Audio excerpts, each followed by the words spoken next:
An investment in claying and delving techniques to combat non-wetting soils is delivering earlier and more even crop establishment, as well as improved weed control for Condingup farmer Lyndon Mickel. Mr Mickel farms 2,000 hectares 80 kilometres east of Esperance and a further 4,000 hectares another 60 kilometres further north.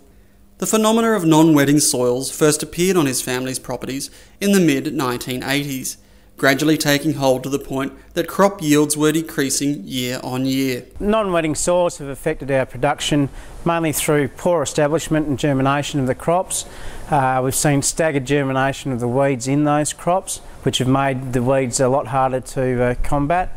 And also we've seen the pre-emergent herbicides probably haven't worked as effectively because of the topsoil hasn't been as wet. The Grains Research and Development Corporation is promoting the adoption of practices including claying and delving as effective methods of combating non-wetting soils, which have impacted farm productivity through many parts of the WA wheat belt.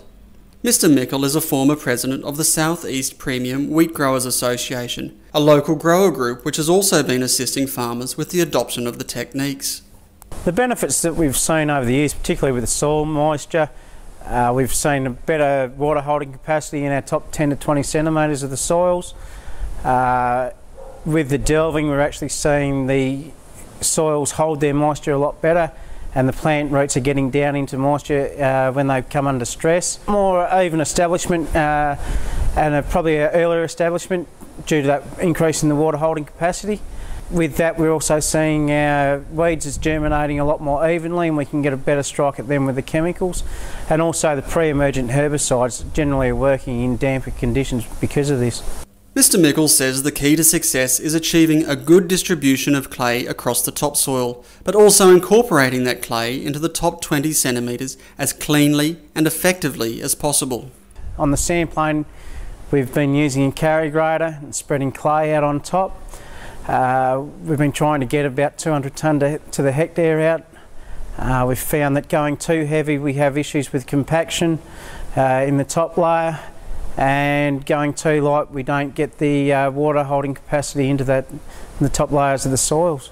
Mr Mickel says that although there can be a significant upfront cost in machinery, he accounts for the investment over a 10-year period, which is the length of time he expects to see benefits to his soils and crops. You can spend a lot of money in a very short period of time. We found that the best method is to go out with a shovel, dig around, have a look, see what your country's like, and ultimately speak to a few other people that have done it and go from their experiences.